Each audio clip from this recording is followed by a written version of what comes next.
So Wednesday came and went, Darth Vader, issue number 15 released, and we got a two-parter out of this week, but I had to upload this comic in full length because it is that special, my friends. Issue number 15 tells us a lot of things, not only about Darth Vader, but Ochi of Bestoon as well. We're gonna experience none other than the interweb intertwining of the War of the Bounty Hunters timeline. Everything is converging, everything is heading towards the climax of the Han Solo bidding. In this week, we've talked a lot about issue number 3 of the War of the Bounty Hunter series, and today, this Darth Vader issue, number 15, gives us a background on all of that. The last time we saw Darth Vader in issue number 14, we saw him dispatch the secret order of Sly Moore together with IG-88. Basically, nothing was going to stand in his way, but in this issue, we see the true nature and the real allegiance of Ochi of Bestoon. Since Vader does not trust him fully, we will get to see exactly where Ochi's allegiance lies. In fact, even the summary shows us, because the subtitle for this issue is The Assassin's Choice. It says, after Exegol, Darth Vader understands the true might of the Emperor's power. Vader must destroy Luke Skywalker, the one threat to his restored position. But others scheme in the shadows, and the dangerous Crimson Dawn Syndicate rises to challenge the galactic power structure. Vader and his servant, Ochi, begin to uncover the truth, but can Ochi truly be trusted? The comic starts just before the bidding that we see in War of the Bounty Hunters issue number 3, and even Star Wars issue number 16. The Arcanis, the Outer Rim sector, Ochi of Bestoon is shown being right outside of a cantina. He wants to sneak around the back, but Vader gives a decisive no. He serves him now. As Vader is waiting inside the shuttle, he tells him to go walk in right from the front door. A befuddled Ochi just simply agrees and goes on towards the cantina, where the patrons are having quite a great time. Ochi, now with the orders of Vader, has no choice but to ram in uninvited and shocking everybody. In fact, he gets punched in the mouth exactly for that. As one patron tries to kill him, he simply gives out the Vader Imperial insignia. Today, he serves Vader. Vader? They all are stunned. Ochi returns the favor by headbutting the guy who punched him, and now he tells all of them that maybe one of you can tell me what is all the fuss about this, as he shows all of them the symbol that both Vader and Ochi have been encountering lately, and they finally learn the real truth. Heading now for the lair of Boku the Hutt, the cowardice Boku, of course, is delighted to see Vader again. I have news, but Ochi is quick to stop him. Do you recognize this? Yes, it's an invitation from the Crimson Dawn to collect the frozen body of Han Solo. Now that he has been discovered, Boku is spilling the beans. So you got one invitation too, says Ochi. When were you going to fill us in on that little fact? Getting caught red-handed, Boku says that he was just about to let them know. Jabba will soon regain possession of Solo. With all the resources of the Empire, it should be a trivial matter to purchase him. So you think Crimson Dawn's just gonna give him up? A gesture of goodwill, perhaps, says Boku. They sent the same invites to a bunch of other syndicates. They're gonna auction Solo to the highest bidder. Boku acts like he is shocked. Now it's Vader's turn. You will attend this auction. Yes. You will bid against Jabba. What? Says Boku. And you will be humiliated, as now he ignites his red blade, symbolizing the danger zone that Boku is actually in. In fact, in the next panel, we see Boku sweating bullets, as he knows that if he says the wrong answer, death could be very near. I fail to understand the strategy here, says Boku. You are weak, Boku, says Vader. You cannot defeat Jabba through strength. Your only hope is to become even weaker, so that he will lose all fear of you. Then you can strike like a coward in the dark. A whimpered Boku laughs very nervously. As you can see here, he is slumped down. He has nothing to say. In fact, he was just called a coward to his face by Darth Vader, and all he could do is just gulp. He gulps away and then haphazardly says to Vader, "But a victorious coward, eh?" This is, of course, a comedy transition because we see that Vader has no response for that foolish Hutt. Both Ochi and Vader now go to their shuttle to leave this lair. Ochi is laughing his ass off. Did you see his face?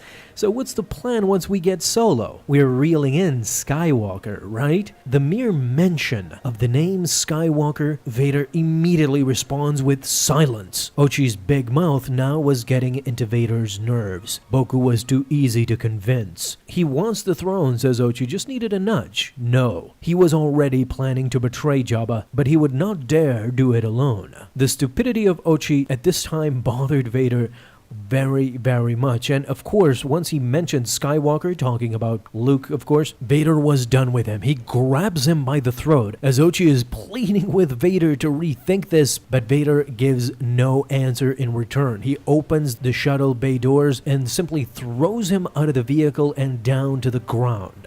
Go, says Vader. Find out who else Boku is working with. But how do I reach you again? Do not trouble yourself with that, says Vader. I will find you. And now we see another gulp by Ochi Abestun as well. And if you can understand Vader's position here, he simply is testing everybody at this moment and intelligently, patiently going through everybody to see where their allegiances lie. Now with Ochi Abestun, he is testing him as well. As in the next few pages, we see Ochi getting tested by the Crimson Dawn especially. But what will Ochi Abestun choose? Will he betray Darth Vader in the end? This is the question that this issue wants to answer once and for all, and I think they kind of did. With that out of the way, we pan to Boku's lair, where some carriages are leaving the lair, transporting people and cargo presumably. While they're traveling, down below in the carriages, we see some mysterious hooded figures. We quickly realize that they were inside Boku's castle hiding out. Once they leave the carriages, they're trying to make their way inside the woods, but all of a sudden they get hit in the chest,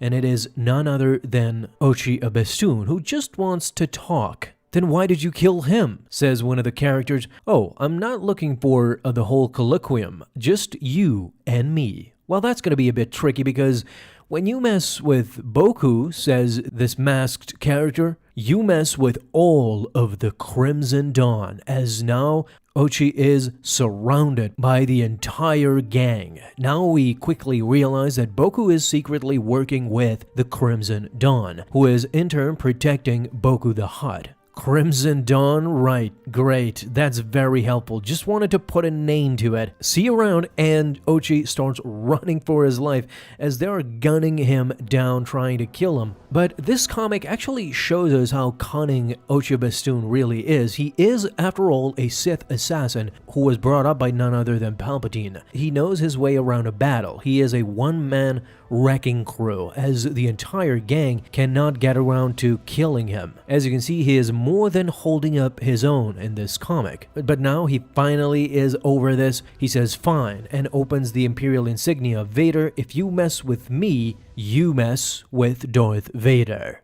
The entire gang is standing around watching this insignia, and Ochi Abestun thinks that this is all over, but all of a sudden, all these people start laughing out loud.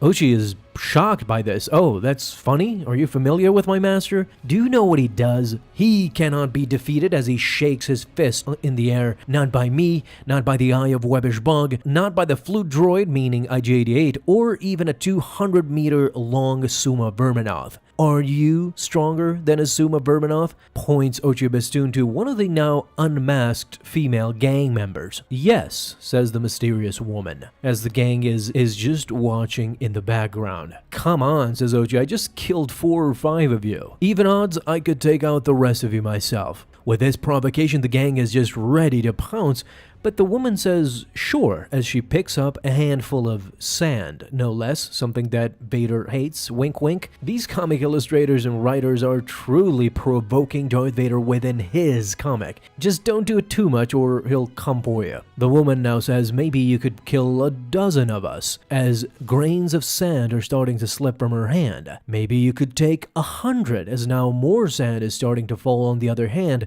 1,000. 1,000?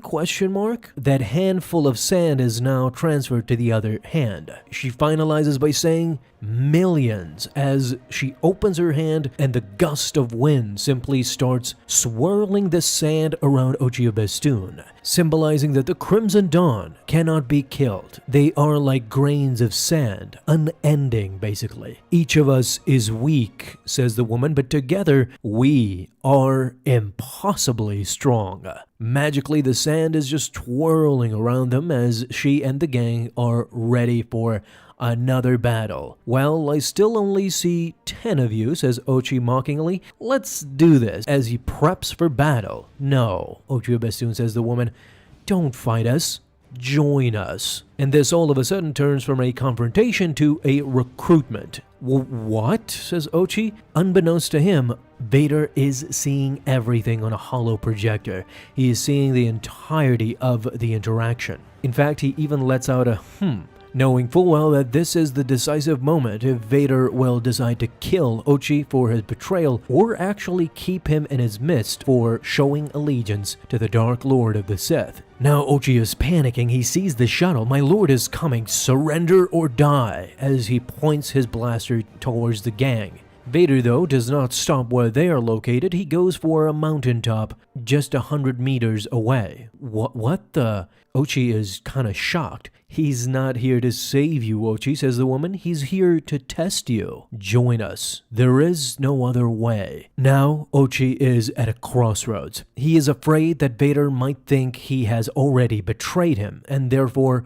knowing full well that Vader does not ask any questions, he might get killed together with the rest of this Crimson Dawn group. However, if he joins the Crimson Dawn right now, they at least stand a chance. Without warning, Ochi Bestoon already chooses. He shoots the woman on the shoulder and starts running away as the gang is shooting blaster bolts at him, unsuccessfully I might add, as he jumps at the side of a cliff trying to protect himself. The woman is in sheer pain, but now the gang have gotten their answer and they're going to kill Ochi Bestoon one way or another. The Sith assassin, though, continues shooting at them, killing them one by one and trying to protect himself as well, grabbing one of their knives, sticking it in the back of one and using him as a human shield. He uses all sorts of trickery, but in the end, he is exhausted. He is laying there half dead, as we see a bunch of Crimson Dawn corpses surrounding him. He had killed the entire group all by himself without the help of Vader. He can barely stand. He crawls over to where Vader is located on the mountaintop. Lord Vader, says Ochi, Boku is working with the Crimson Dawn, but you knew that, didn't you? As Vader simply watches on. He then ignites his red blade. I get it, says Ochi. You wanted to see what I do. You don't have to worry about me, Lord Vader. But just as Vader said to Boku yesterday, he says the same thing to Ochi of Bestoon as well, knowing their treacherous nature. Vader doesn't have to worry about Ochi of Bestoon until you strike like a coward in the dark, asks Darth Vader. Oh, no, says Ochi. What you see is what you get with Ochi of Bestoon. I'll always obey the most powerful, so long as that's really you. We now shockingly see that as much as Ochi killed most of them, he did not kill all of them, just as the woman predicted. You can kill 100, there's 1,000 waiting. Now, both Vader and Ochi are surrounded by the Crimson Dawn. The response of Ochi Bestoon serving Vader as long as he is powerful, Vader has one answer to that, always. He will always be the most powerful, as with his lightsaber in tow and Ochi of Bestoon's blasters, now they're killing the Crimson Dawn to their core. And with this, we are let known that this will be continued in Star Wars War of the Bounty Hunters issue number 4, coming up less than a month, but it is at least great to see that for now, Vader has a very significant partnership with Ochi of Bestoon.